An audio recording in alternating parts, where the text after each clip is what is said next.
Good morning. Does everyone have the tickets? If you don't have a ticket, you won't be able to by the front desk there. Make sure you get your tickets. Can't win without it.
morning.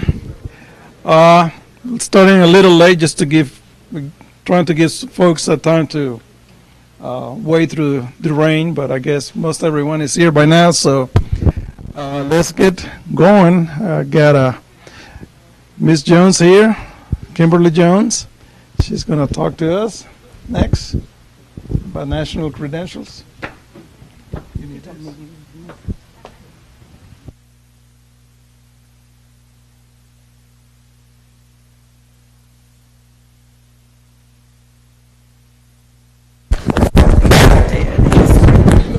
Yeah, it's working good. Good morning, everyone. As I always say, thank you all for coming out bearing the bad weather with us so that we can provide a little bit more information with you. First of all, again, as you stated, my name is Kimberly Jones. I am the Assistant Director of Assessment with the Community College Board. And at this time, I want to ask the two assessment specialists that's in the room with me. We have Ms. Crystal Adcock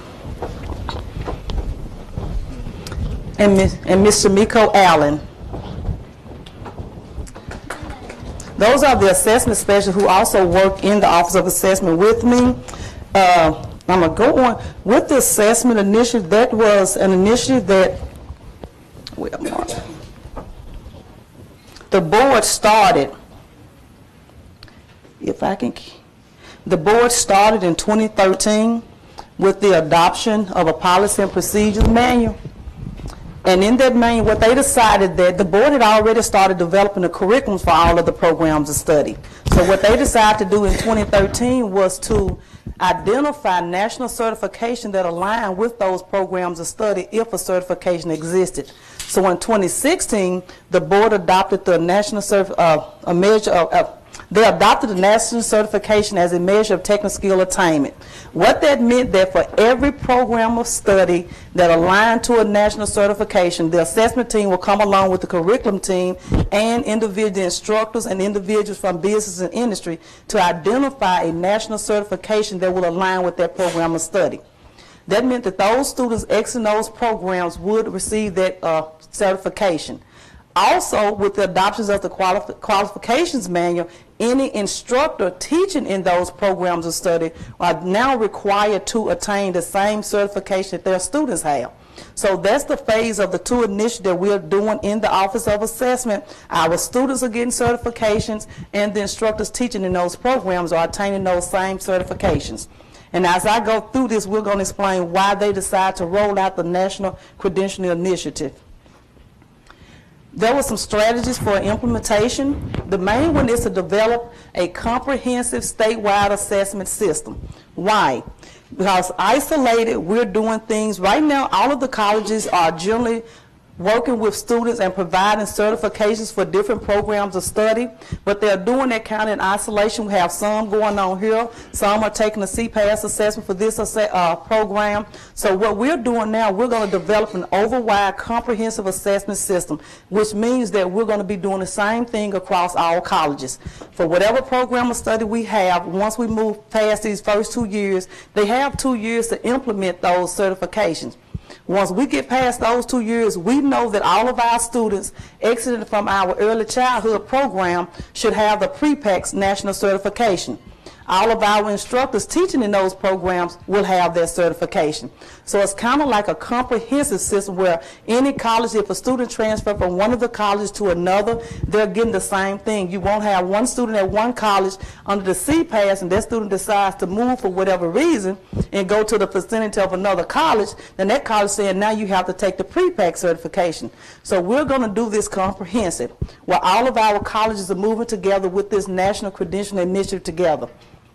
Another part of this that may entail all of these strategies will not involve you, but another one will, just as today.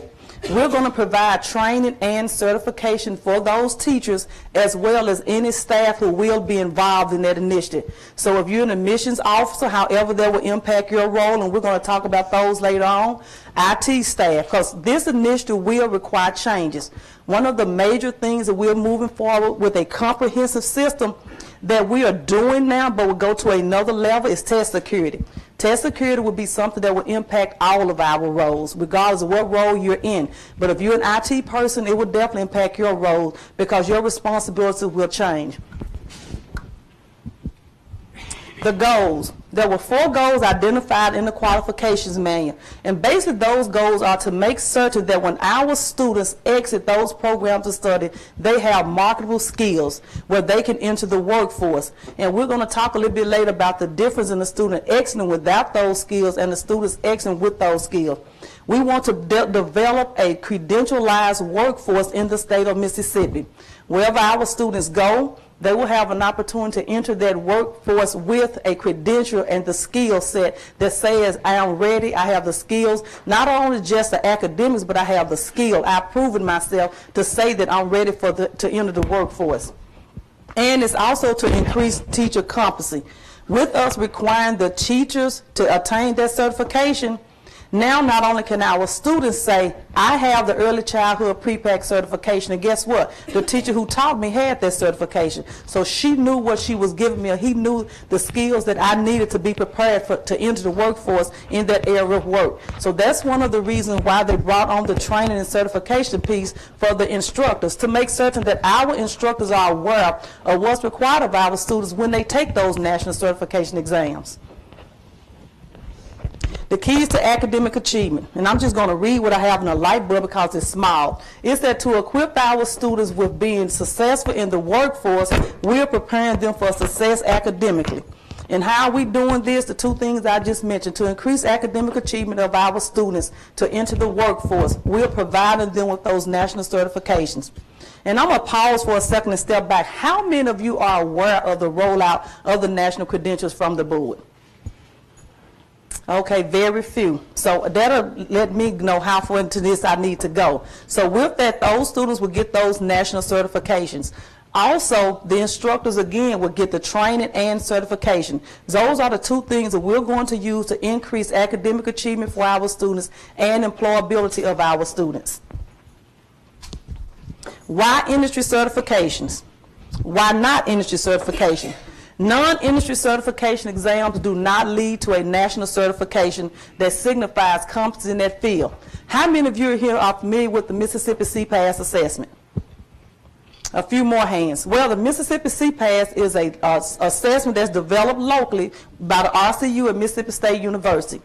In my previous role with the Mississippi Department of Ed, I had the opportunity of reviewing the RFP for the CPAS and had a little involvement with that. Also, from working with the state assessment, I know those are assessments that are developed right here in Mississippi. They're used for skill attainment in Mississippi.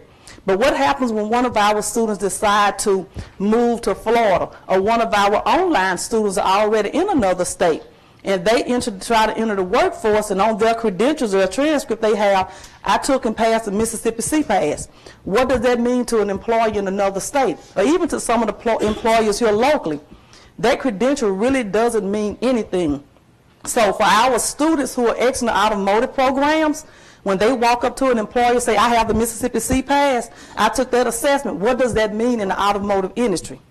But I'm quite certain if you're like me, you go get your oil change, and I freaking Firestone. So when I walk up there, I look to make sure that ASE certification is on the wall. That means that those individuals working on my vehicle are ASE certified. They have the credential to support their skill set in being able to service my vehicle. That's why we're moving from the CPAS assessment to those national credentials. So when our students move, they have something that stands behind them and say, I have a national certification, it's national recognized, it's portable. No matter where I go, the employers in that field of study will recognize that credential. The purpose of the credential is a credible way of identifying that I have that skill set, that I've gone through the process, I've attained the academics, then I've gone to an additional step and gotten that certification. We all know when you have to take a certification exam, it's not easy. And you have to know the skills, and you have to know the knowledge behind that certification in order to master that certification. So you can't just go through your program of study and then get to the end and decide to take that national certification without attaining the knowledge that goes into being able to pass that assessment. In February, we administered the early childhood pre-PAC assessment to 31 of the instructors from the community college, and we're going to talk about that a little bit more as we get into the roles of how it will impact some of you. They walked out and saying, wow, this is what our students will be taking. They said it's more rigorous than the CPAS. This really shows that our students know what their early childhood feel. That's not with that one, just that one, but that's with all of the certifications, and we're going to talk about all of them that we've mapped thus far. The benefits of the CTE credentials. There are many benefits. I won't read though, but just at the bottom where it says which student would you hire, I'm kind of going to go back on there what I just stated. We have 2 students.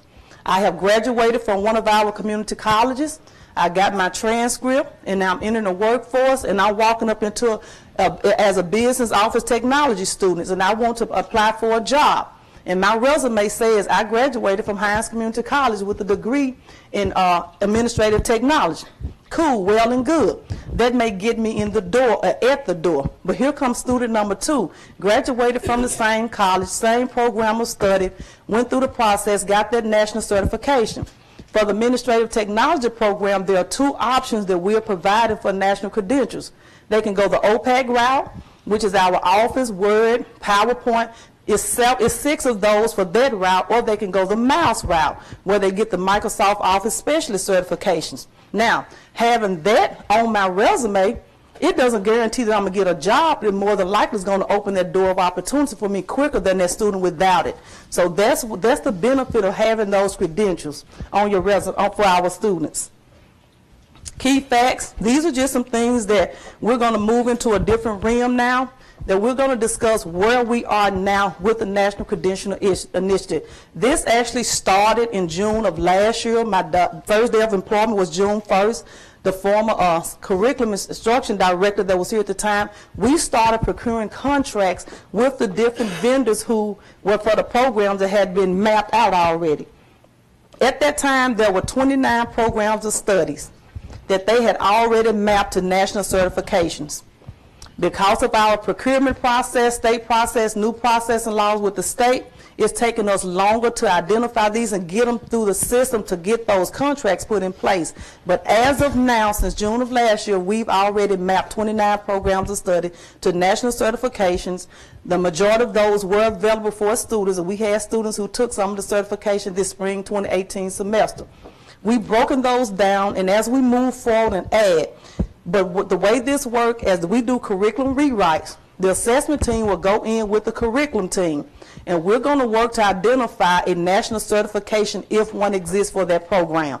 If a national certification exists, then we're going to work through the process and then get that certification through with the vendor. If one does not exist, those students will continue to take the Mississippi CPAS. So I'm trying to paint that picture because I don't know how your roles will be impacted as we move forward. But what that means now that you have 29 of your programs, if you're in the admissions office, where you can tell your students by graduating from this program, this is a national certification that you can attain. Or you will know that for that program, because we're going to have a list of all the programs that we have throughout the state at all the colleges. And we're going to have on that list whether it's mapped to a national certification or whether those students will be taking the Mississippi CPAS. And as we go through curriculum rewrites, the curriculum team go through curriculum rewrites, we'll constantly update that list.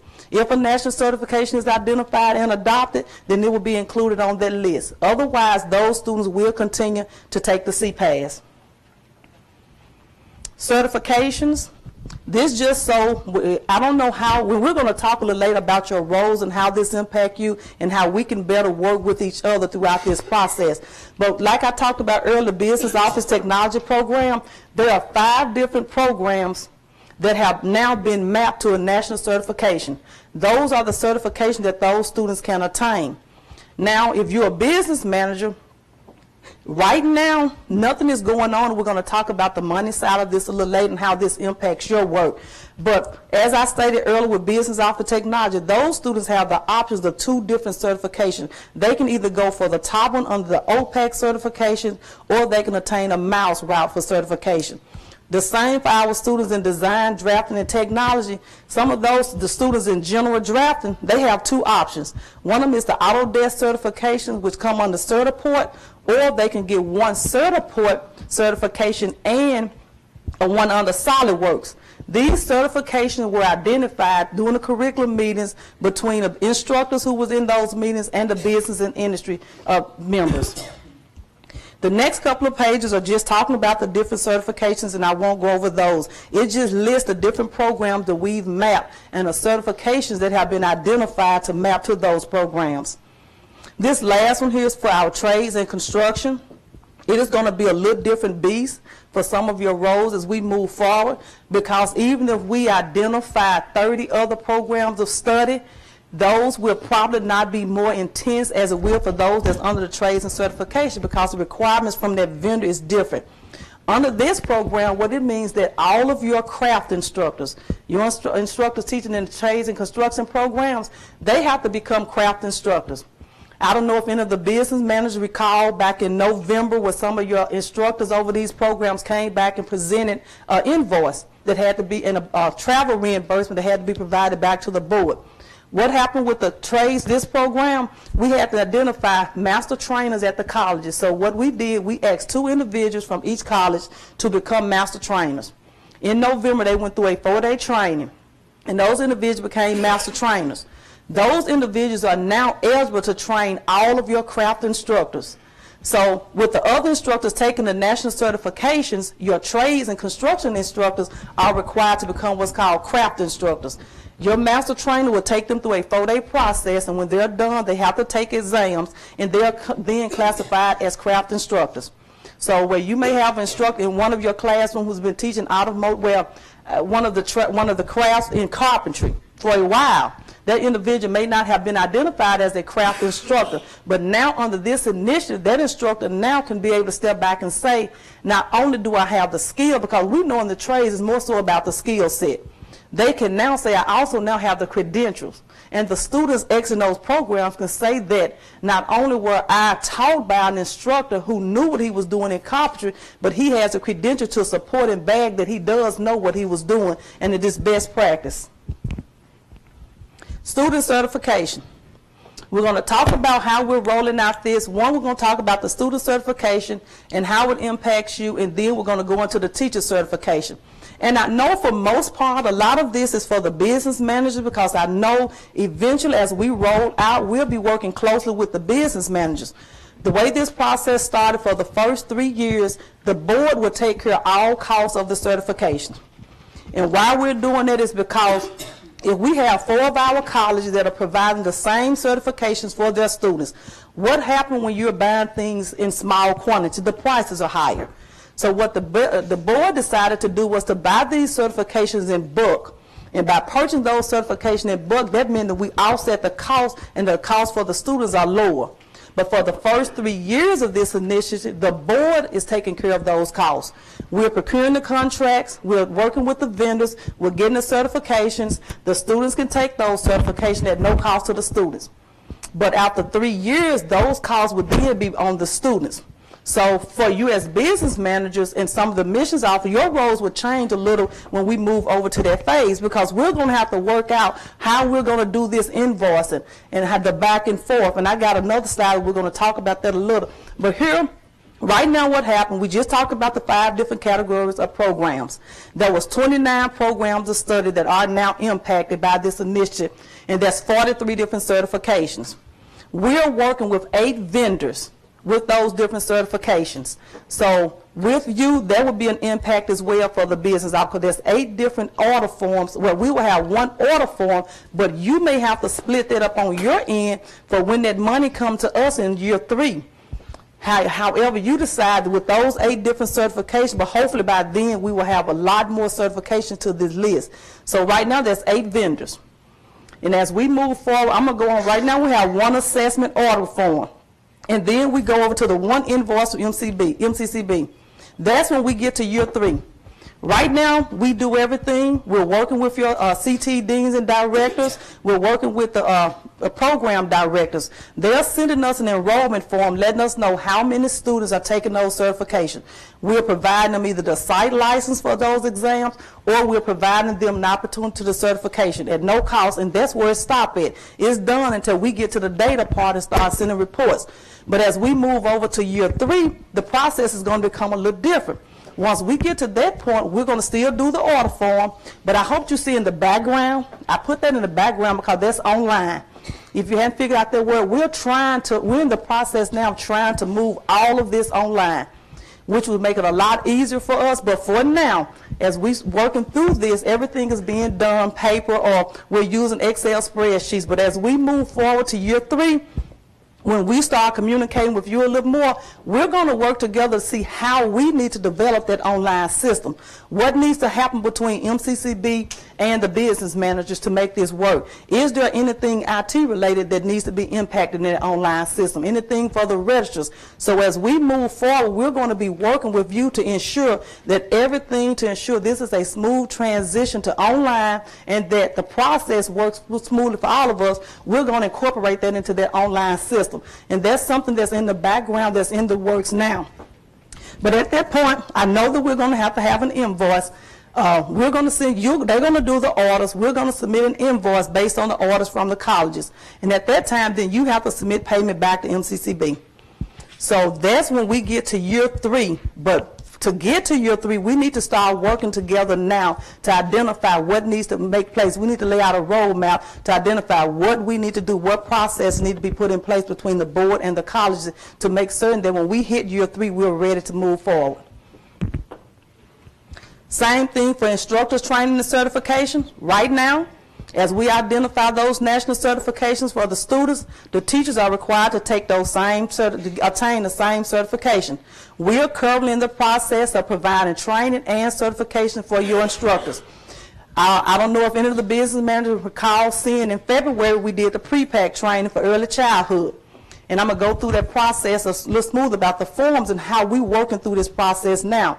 But there are different programs that we've already, well, there are 2 actually major trainings that we've already had for instructors. What we did, we had the instructors to enroll for those certifications. We worked with the CT deans and directors. They signed up for those certifications. We provided the training, we provided the certification. The only thing that involved the colleges at that time was that we are reimbursing for any costs that those teachers bore. We paid for lodging, we paid for meals. So some of you business managers may recall getting that travel reimbursement form that the instructors had to fill out. It's a form that we provided them at MCCB, and they just have to identify on there the points of travel. But we're going to go through the form later. But that was the process with our instructors right now. As we identify the certification, we're going to provide the training free of cost for instructors. Now, as we move forward with this, it's going to shift some. Like I say, in year 3, there will be costs incurred that the board will not be covering all of the costs. So for phase 1, which is the covering process, again, I broke that up into 2 categories. All of our programs right now, our categories will fall in the same process, except for those for their trades and construction. It's going to be different no matter what we're doing. So right now, for those other 4 categories of programs, what we did, we scheduled the trainings, date, time, and locations for the teachers. We sent them a confirmation form so that they confirmed that they were actually coming to the training, that they needed hotels. That way we planned and we identified the hotels for them, but we gave them suggestions. We got everything together for the instructors at that time. They came to the training. We provided them that travel reimbursement form. They filled it out, and they were supposed to bring it back to the colleges, get it signed by a dean or director, submit it back to MCCB. And at that point, we provided reimbursements. For the instructors, for the NCCR part, it's a little different. And this currently involves costs on the college, because what's happening with NCCR, those are your trades instructors. When I stated that they are going to get training as a craft instructor, there's a kit that's required. We do not have a contract with NCCR for that. So what we're doing now, the colleges the master trainers are ordering those kits. They order the kits, they pay for the kits, then they send MCCB an invoice along with a roster of who those kits were for, and we reimburse the colleges. And I don't know if any of you have gotten reimbursements, but there have been some reimbursements for those kids thus far. Now, when we move over to phase 2 in year 3, all of that's going to change for those four categories. But I want to pause because I know I'm moving. I know I had 30 minutes and I didn't want to take up any more time. Are there any questions thus far? We'll still have a question and answer session at the end, but if you have questions as I'm going through, just raise your hand. For those 4 categories, after we hit year 3, it's going to change. MCCB will be involved to the process that we're still going to identify those national certifications for the students and for the instructors. For the students, what we're going to do, we're going to purchase the exam vouchers, because with us getting those vouchers, we're still getting them at a bulk rate versus each college out there getting those vouchers individually. So we're going to get the vouchers at a bulk rate from each vendor, and we're going to purchase those. You're going to be responsible then for the training of your teachers, the certification of those teachers, and all teachers that are teaching those programs are going to be required to be certified. So all of those training costs and everything at that point will be on the colleges. For the students will have to pay for their vouchers at their time. However, we will purchase the vouchers, and we're going to have to work with you to identify a process that will work for the betterment of all of us. But right now, I know we're going to purchase the vouchers so we can get them in bulk. And then we're going to have an ordering system. Preferably by then, we'll have that online ordering system where they go in, whoever responsible for that, go in, order those vouchers. It generates a report at the end of a certain period, whatever. If we have 15 certifications at that time, we don't want you to end up with 15 invoices. We want you to have one invoice that states all the certifications that were ordered from your college. And this won't be arbitrarily. We will be working with the CT deans when we're doing the ordering process. We will be confirming the orders, and CT deans will be signing off on those orders. So there will be a process where no one will just be able to go in the ordering system. So by the time it gets to you, you know that this is a legitimate order, but that may be a process that may be different on your end at each college, but we just want to work together so we know how to do it from our end, what works best for you. Now, for year 3, when we talk about the NCCR, the trades and construction, it'll be different. At that point, your master trainers can order their kits. You pay for the kits, it's a done deal. Right now, the only thing with NCCR that we're hoping would be different at that time is that we will have an online ordering system. That would change the whole process for the trades and construction. Right now, for our trades and construction program, our students are testing on paper, and it's free. If we test on the online system, there will be a cost. But as we all know, paper, we've long moved from paper on test paper. So we're going to try to get the system. That system provides a lot of benefits for our students, a grave number of benefits for the instructors. Because right now, those instructors have to print those tests out. They have to grade those tests. They have to manually enter that information into a system. Then I have to go behind them, and we have to do processes. Then your instructors have to turn around in each of those modules, and one student may take 10 modules. That's a lot of work for your instructors. So using the system will eliminate all of that. They will walk in the classroom, students log in as they would with all the other certification. They will take that exam. We got our results, and we move forward. So that's the purpose of going to that system. So at that point, there will be cost related. So we will have to work again with the business manager to figure out how we're going to do the ordering and how we're going to work through those processes. This is just a snippet of the ordering form that we're using now. And we will use this ordering form until we come online with the online system. The deans or directors submit this form letting us know which certification they need, how many of those exam vouchers that they need, and it's very simple right now, but it's going to be very much automated once we move online. We use this here before we provide any vouchers or site license to your colleges. That way we have a record of what's been ordered. Now, whether the business office want a copy of that or not, that's something we can work through. As we're processing these, for now, there are no costs associated for you. But as you move forward and you want copies of this, then we're going to have to work through how the business manager at that point will get a copy of this once we process it. That's just a confirmation form. Before we even allow one of the instructors to participate in one of the trainings, when they say, yes, I'm coming, we have them to fill this out. And for me, it's important to have that verification because you're confirming that you're coming to this. Now, we're probably going to have a dean or director sign off on this because once we go through the process and we have to pay for training, some trainings require the per instructor, per person being trained. If it's just a bug rating, it doesn't matter how many we're training, that's something different. But if we have a training going on that requires us to pay a certain amount of money, just like our CompTIA certifications, which will be an enormous amount, and it's per person, then we want something like this because this will come back on the college that says that, yes, this person signed up and they confirmed and someone signed off on it. So those costs then will be allocated back to the college. But this is just a form we're using now just to confirm that these instructors are planning to attend those training. This one is the main form I want to cover now because as we're continuing to roll out the training, we will definitely use this travel reimbursement form. For the master trainers in November, we use this, and the early childhood instructors in February. So if you're a business manager, you should have seen this because what came back to us was an invoice from the college. And they use this form. We require this form for each of the instructors to identify who that instructor is. And this is for record-keeping purpose. So if someone comes in my office and say, you paid a certain amount of money for training for this certification program, I have this right here to support. These are the instructors that we train. This is what each instructor was reimbursed. This is a reimbursement that went back to the college.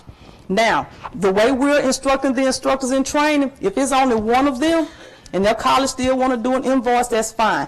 But also, if you got 5 instructors from your college, what we're doing, we're asking each one of them to fill out this form individual.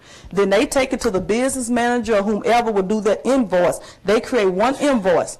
Because we can't, the purpose why we are doing this and not reimbursing your instructors is because if we have all of you to attend a training, we're going to have to individually reimburse each of you. That means each of you will have to go in Magic and set up accounts. For us, and for you, it's better record keeping, it's more simplicity if we reimburse the colleges. So that's why we're going through this process of doing the reimbursement because we're reimbursing the colleges as one versus reimbursing each of those instructors. Plus, we do not dictate the college reimbursement policies. Some of you may allow your instructors to have $25 per meal, some may say $15. We do not dictate that on this form. We allow the deans and directors to sign off on what they approve at their college on these forms, and we reimburse based on the signatures from the deans and directors. How am I involved in this process? Just so you will know, your role is very critical and essential to us moving forward with this initiative. This is an identified checklist for roles for an information technology specialist. I won't go into details with those, but I know some of those roles from working with an assessment. I know what will be required of a technology person because I've dealt with that person dealing with assessment before. Your role may increase if you're in IT. Are there any IT staff in here? Okay. I don't know if you see things on there that you currently have to be involved with the assessments, but as we move forward with the assessment, we will have to work closely with the IT staff at each of the colleges. I don't know whether that person will be assigned just for the assessment, but there will be someone at IT, at each college from the IT department that will have to work with us. We have site licenses that are installed on some of the computers. We want to work with an IT person. When they're pulling data, some of the vendors have asked, I need to talk with the IT person so they can walk the person through what they need to do. So for that reason, I know IT involvement will be heavily involved with assessment. When we get into test security, locking down browsers and things like that on the laptops, ensuring that the students cannot get outside of their testing window at that time to Google something on the internet. There are a lot of reasons that I know IT will be heavily involved. For the other individuals here, the business managers, admissions officers, registrars, institutional research staff, I have that image there because their role will evolve. It's going to metamorph as we go through this because I'm not thoroughly familiar with this side of working with the assessment piece, how I need to interact with you or what we need from you or what you need from us. So as we go through this process, we're going to work together to identify your roles and what we need to do to make this work for all of us. I have a survey in SurveyMonkey. The survey will remain open indefinite, and the purpose of that survey is to work to capture a database of you so that we can find out who we need to work with, who we need to contact at each other colleges. If you're in IT, we will have an IT database, and as we're getting to processes and things with each other assessment that I need to relate to the IT staff, it will go out to you. Also on here, on the survey, it will provide an opportunity for you to say, okay, Kim, I'm in admissions, and I know dealing with this assessment piece, this is how it's going to impact me. So there are open comment boxes on there for you to ask questions or provide comments. If you're in institutional research and there's a specific amount of data that you need, or certain data that you need, we're going to have a research analyst who will come on board on June 15th. You will be able to communicate with that person and say, look, when you're pulling your data, when you're designing your reports, make certain that you pull these data pieces. We want to capture that information now, so when we get down the road, we won't backtrack. We'll already have the processes in place to give you what you need for whatever your role is. That concludes my presentation. This is the contact information for me and the assessment staff. Again, the research person will not be on board until June 15th. Please utilize their survey. I do understand that you have handouts. The survey link to SurveyMonkey is in that handout. Go in there if you do nothing but give us your contact information and your role. So as we're moving forward, if we decide to do a training, or we see that we need to communicate with the business manager as we're rolling out those invoices and ordering processes, we can communicate. We can all jump on the webinar and say, look, this is how we do it. This is what we need to see. Because we don't want to make this harder on you. We want these processes to work smoothly for everyone. So if you don't mind, complete the SurveyMonkey, throw us questions out there. Anything that you see that may impact us moving forward with this initiative, we're open, and I'm definitely welcome to any comments and suggestions. Any questions? Yes. Will you help us understand the timeline? When do you anticipate, what is your goal for phase 2? When you begin charging the institutions and the students? That's in year 3, which was come in 2020. However, because of state procurement processes have impacted us moving forward, that date may change, and we will release that information to the CT deans and directors, because we assumed that when we went in to procure contracts, it'll be kind of like a 1-2 month process. For some of those, it has actually turned around to like a 7-month process, and that's beyond our control, because those are impacted by state process and laws.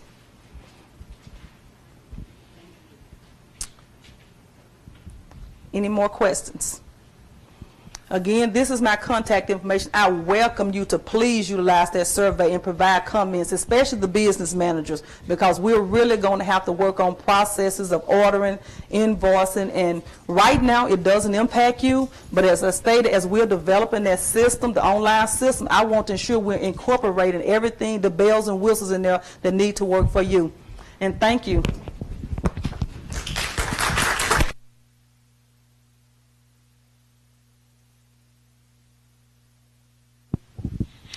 I want to remind everyone who came a little late that you have to have a ticket, you have to have a number if you want to win. So just make sure that the ticket lady giving you a ticket, just one ticket, okay?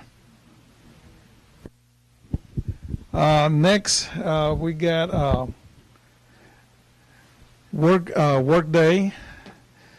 They are the ones very generously provided some of the